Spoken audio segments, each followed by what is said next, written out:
A very good evening to you. You're watching Weekend Primetime News, come to you live and direct from the Newsfirst studios here in Colombo with me, Florine Rajendran. Let's start off with a look at your headlines tonight. The JVP reveals of an attempt to disband the FCID.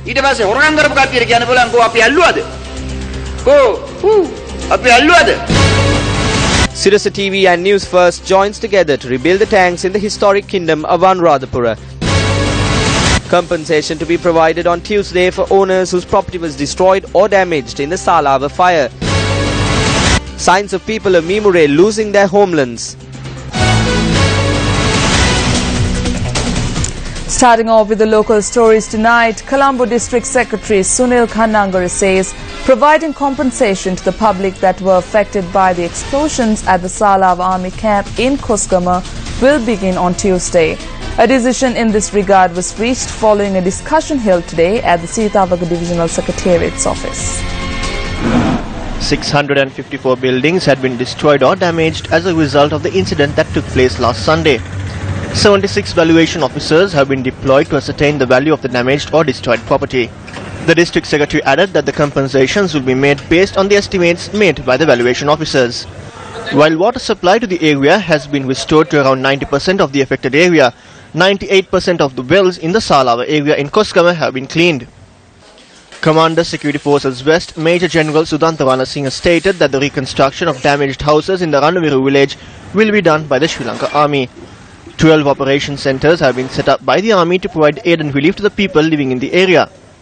Meanwhile, the Sri Lanka Army commenced reconstruction activities of the Kosgama Government Hospital, which was damaged in the incident. It is due to be handed over to hospital officials on Monday. All schools in the area which were closed down will be reopened on Monday, and Major General Sudantarana Singh added that the stationery requirements of the students will be provided by the Army.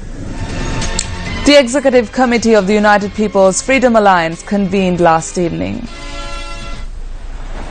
The Executive Committee meeting, which convened at the President's official residence last night, was presided over by President Maithripala Sirisena. This is the first UPFA Executive Committee meeting that was held after Minister Mahinda Amaravira assumed duties as the General Secretary of the party. We held discussions on adding 3 new parties to our alliance. We also discussed about the present political situation in the country. We will also hold a broad political discussion for about 3 hours today. There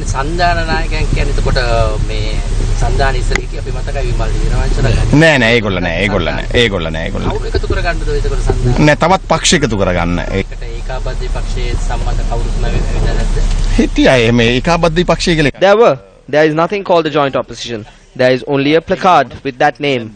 There are 2 or 3 people now. Even Mervyn Silva says he is from the opposition. The other side is saying they are from the joint opposition. What we are saying is that there is a group of SLFP alliance members on that side as well. Douglas Devananda's EPDP party, Tondaman's Congress party, and even the party of Ataullah and many other parties have agreed.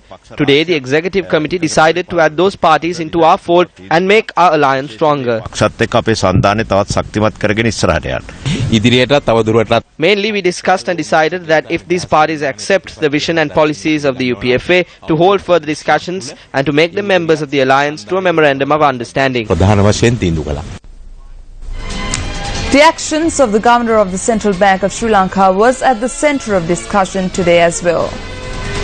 Speaking during a recording for the Hot Seat program that will be aired on Wednesday at 9:30 p.m. on TV1, Attorney at Law Krishmal Varnasuriya spoke on whether legal action can be taken against the reappointment of the Governor of the Central Bank. In our 19th amendment that we drafted, we have a new 33A coming up after the old constitution. The President shall be responsible to Parliament. So it's a new procedure coming up. The President shall be responsible to Parliament for the due exercise, performance and discharge of his powers, duties and functions under the Constitution and any written law. Right. So now we have brought a new provision in our 19th amendment saying the President is responsible to Parliament for doing his duties under any written law. Right. One of those duties under any written law is under the monetary law appointing the central bank governor.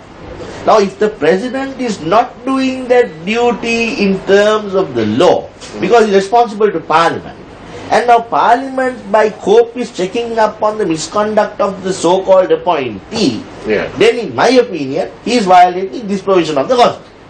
And where does one go to check that? To the judiciary. A problematic situation arose with regard to obtaining data pertaining to the controversial bond issue when the central bank rejected the Auditor General's request to provide the data.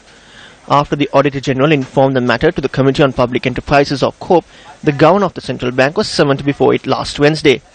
When the Governor appeared before the COPE committee, he was ordered to provide all data necessary to the Auditor General before the 15th of this month. A number of details regarding the issue was revealed during an interview with the chairman of the COPE committee that was aired yesterday.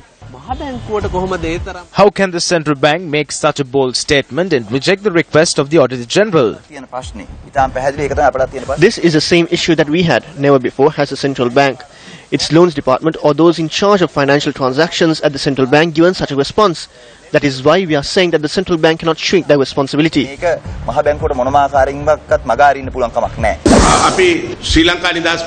the SLFP, we have informed details regarding the matter to the President and the Prime Minister.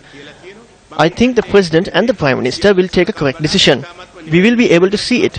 The opposition can engage in protests, they can smash coconuts, they can raise their voices. We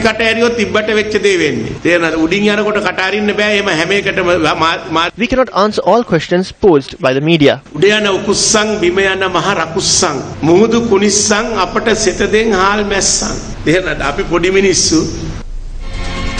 JVP MP Sunil Haduneti reveals that there is an attempt to disband the police financial crimes investigation division. I visited the FCID yesterday. The officers there want us to save them. This is an astounding situation. I went to the FCID to provide a statement and the officers there are calling for us to save them. There is an attempt to terminate their services. There is an attempt to dissolve the FCID after the 30th of this month. The place where their identification cards are being made has been informed not to renew their IDs. We ask the government, is their task over? Have they put a stop to waste, corruption, theft and fraud? Why are they trying to shut down the FCID? Later, the rogues can say, did you catch me? The people who are planning on engaging in corrupt activities can rejoice, thinking there is no institution to catch them. This is the sad situation of this country. Meanwhile, a discussion was held in Colombo today regarding the problems faced by vehicle importers. The discussion was held between the Minister of Finance and vehicle importers. During the meeting, the Finance Minister had provided solutions to some of the issues faced by the importers. Large taxes were imposed on vehicles with an engine capacity of 1500 cc to 2000 cc. At that instance, the government made a special policy announcement that there will be no change in tax calculations for vehicles that were already imported. But the minister provided us with a special relief.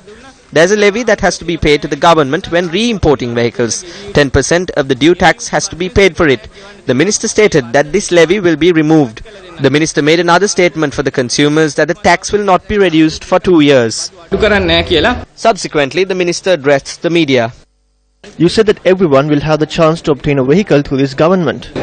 Yes, we will increase income and create a situation where everyone can buy a car. How long will this take? We are slowly diffusing the situation that we received. We will make it a reality as soon as possible.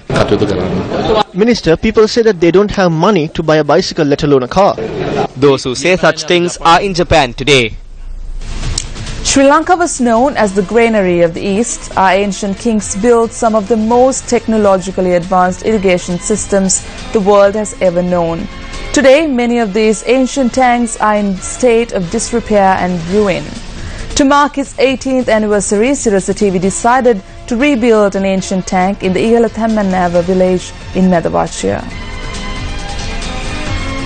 We will have details of this story coming soon after this local story. Former President Mahinda Rajapaksa, who is on a visit to Japan, engaged in religious observances at the Lanka Vihara in Savara today. Mahinda Rajapaksa is visiting Japan on the invitation of a group of Sri Lankan expats in the country. He will remain in Japan for a period of 6 days. The former president and his delegation engaged in religious observances at the Lanka Vihara today. The chief Sangha Nayak of Japan, Venerable Banagalu Upatissatero, and the Mahasangha blessed the former president and his delegation. MPs including Vimal Weerawansa, Prasanna Ranatunga, Lohan Ratwata, Rohit Abegunawardena, Janaka Vakumbura and Roshan Ranasinghe, as well as Mayor of Devala Mount Lavinia, are among the former president's entourage. Newsfirst is also in possession of a few pictures that were captured during the former president's visit to Japan.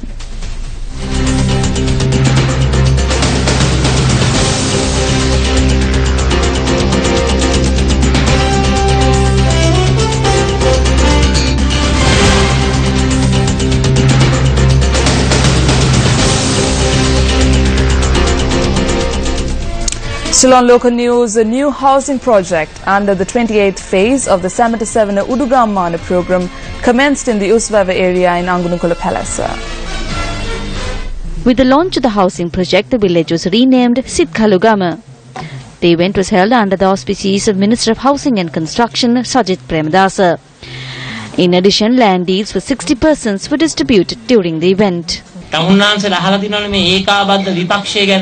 You have heard about the joint opposition. I say that it is not a joint opposition but a joint curse. This is their normal procedure. Their hobby is creating demons. Now they have created a new one.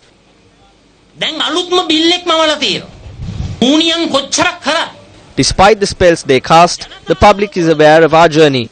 Foreign investments are flowing into the country. See the difference. But those of the opposition say the government is pro-Western. What is the problem in that? Our fishermen will receive relief very soon. Our country will receive the GSP plus once again.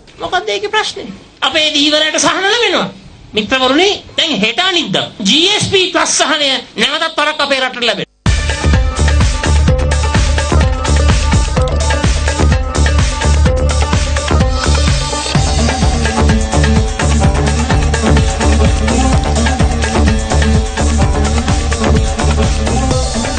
The inaugural conference of the International Forum for Teachers under the theme Teacher, the Life Changer, jointly organized by Pearson and Edexcel, the University of Nottingham and the Gateway Graduate School, was held in the BMICH today. According to the organizers of the event, the mission of IFT is to generate quality teachers through global partnerships. The International Forum for Teachers will be held annually and will be open to all teachers. A panel of eminent international speakers with expertise in the field of education graced the event. Lots of research that had been conducted world over. And there is one thing that is very clear. There are studies that show that mere spending on education does not bring better results. The most important thing from every piece of research is that what matters most is the quality of teaching or the quality of teachers. We have taken broad steps to transform the present education system, introducing some salient features in the system. The current challenges is to improve quality, relevance and effectiveness in education and ensure a smooth transition to do higher education without GCE O-level qualifications, and then by entering into the world of work with added qualifications and accreditation. To facilitate this, we have introduced 13 years compulsory schooling to ensure that no child will be left behind. For these initiatives, we need to focus on quality teachers and quality training programs. Within next 5 years, we will be able to reach the goal of not sending untrained teachers to a classroom once our educational reforms come to fruition. As promised earlier on in the bulletin, Sri Lanka was known as the granary of the East. Our ancient kings built some of the most technologically advanced irrigation systems the world has ever known. Today, many of these ancient tanks are in a state of disrepair and ruin. To mark its 18th anniversary, Sirasa TV decided to rebuild an ancient tank in the Iyalatamannava village in Madawachia.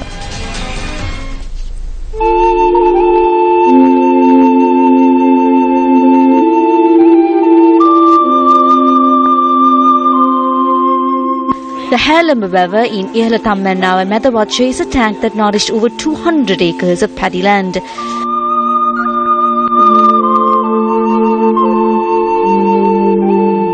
The tank supported the livelihood of hundreds of agrarian families in Rajarata.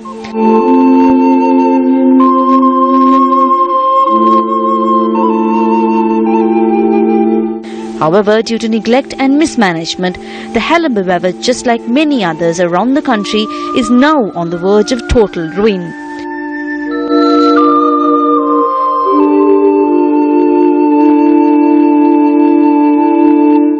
With the objective of uplifting the lives of these farming communities, Sirasa TV, together with Newsfirst, took the first step of reconstructing this ancient tank today. The groundbreaking ceremony took place today to coincide celebrations to mark Sirasa TV's 18th anniversary.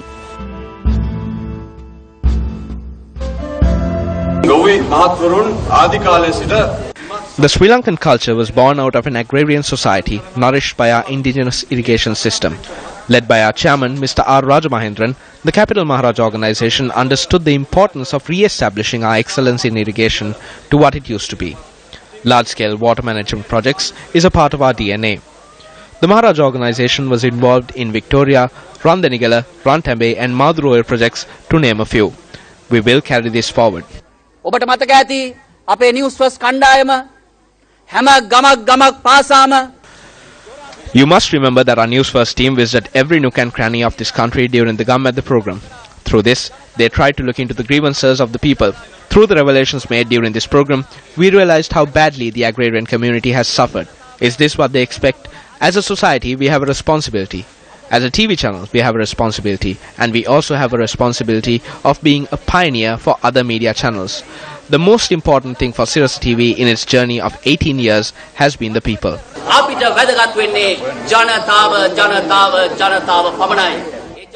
Sirasa will always be dedicated to fulfill the aspirations of the people, to secure the rights of the people, and to be a strength to the people.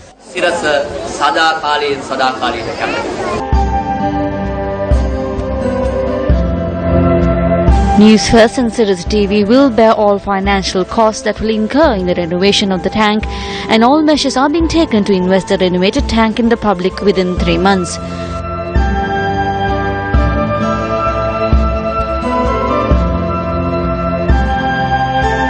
During a live telecast of the ceremony that was held this morning, people were educated about the importance of protecting the tank.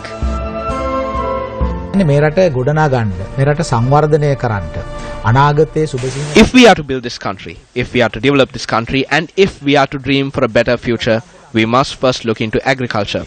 In order to uplift agriculture, the first thing that we need to do is to revive the system of tanks that were instrumental in keeping the lands in the dry zone fertile. The initiative undertaken by Sirasa will set an example for this.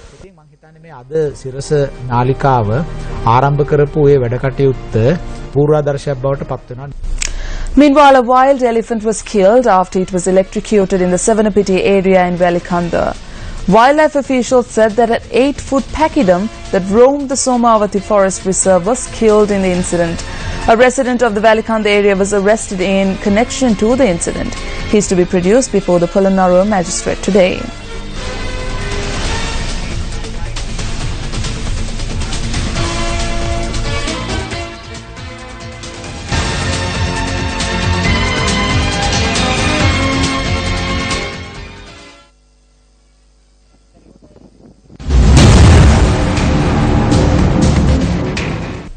We have Faraz Shakut Ali with us on Frontline today. Welcome to the news, Mr. Faraz. Thank you. Early in the bulletin, we heard that Mr. Varna Surya say that legal action could be sought in regard to the appointment of the Governor of the Central Bank. However, when the Auditor General wanted details of the controversial 30-year bond issue, the Central Bank simply refused. On what basis can the Central Bank make such a refusal? To be fair, there are provisions enshrined within the Monetary Act under which the Central Bank can refuse to give out certain sensitive data. But we must bear in mind that under the 19th Amendment to the Constitution, there is enshrined there now provisions for freedom of information, and under that this information must be disclosed. And so there's no good the central bank trying to hide behind the niceties of the Monetary Act when they know jolly well that the Constitution supersedes all such matters. But it is the COPE who is making such a request for the information. That's right, and COPE is doing that because the Parliament is appointed by the people, and the people want to know. And so the COPE have quite rightly asked for this information, and it is a must under the Constitution, under the 19th Amendment, to do this. But whereas the Governor of the Central Bank has now agreed that he will provide the information by the 15th of this month, is this step in the right direction? It is a time limit imposed upon the Governor by COPE. Yes, it is a step in the right direction, but it compounds as to why there was a delay in the first place. And if there's nothing to hide, then one must comply as soon as one is asked. And that is why it is very important that COPE keeps them on the ball and accountable. Right, so finally, is this bond issue the only matter of consequence, financially speaking? I am afraid that it is not the only issue. The bond issue is not one solo transaction, a solo misadventure. There are several other matters, including an attempt to amalgamate EPF and ETF funds and the purchase of by the EPF of matters in the secondary market as opposed to the primary market. And so there are serious questions as to why that is happening. And the amalgamation, the attempt to amalgamate the EPF ETF funds, we can now understand what is happening because the EPF is actually purchasing in the secondary market. That means they're buying from other dealers when they have the right themselves to purchase at the primary level. So this bond, the 30-year bond, is not a solo one-off. It is a series of, it appears to have been designed, well calculated, meticulously planned course of action which they have put into place, and that is how it appears to us, the public. And so it's essential to have absolute transparency to satiate the people's concern on this very, very important matter. Well, thank you very much, Faraz, for joining us this evening. In sports news tonight, today is day 3 of the third test between Sri Lanka and England, which is being played at the Lords. Sri Lanka opened day 3 with an overnight score of 162 runs for the loss of 1. The strong performance by the Lankans on day 2 did not fare well today as they were skittled out for 288 runs in 96 overs. Mimure is the location chosen by many to relax and unwind. However, tonight on News First, we report on the less leisurely aspect of this scenic environment. Getting to Mimure is no easy task. To reach Mimure, you have to travel 43 kilometers towards Mahayangane on the Kandy Mahayangane main road, take a left turn from Hunnaskiria and travel along the road that leads to the Knuckles mountain range. This village is located between the mountain ranges of Knuckles and Dummara and boasts of a history that dates back to the Kandyan era. The historic mee tree and a house with a central garden, believed to be over 200 years old, boast of the historic pride of this village. The village is located at the foot of the Laggela rock, which dates back to the era of Ravana. People who have called Mimure their home since the time of the Sri Lankan kings have endured thanks to agriculture. Mimure is considered to be a World Heritage Site because of the many important aspects of the village. The first sight that you witness when entering the village is the welcoming greenery of the paddylands and the scenic Mioya that winds down from the mountains. However, today, the locals are faced with an issue that possesses a threat to the beauty of this historic village. These are the stone walls used by these people for generations in order to indicate the border of their lands. This has been the practice for centuries. We came across many such walls when we travelled across the village. When demarcating reserved lands, officials have also marked boundaries in lands that have been enjoyed for centuries by the residents of the village. This is one such location. After this demarcation is done, the people who have been enjoying the taste of pepper and other crops have been deprived of that opportunity. Well, with that, we wrap up the news tonight. For the Newsfirst team, I am Florin Rajendran. Take care and good night. Hotline 0114 896 896 www.newsfirst.lk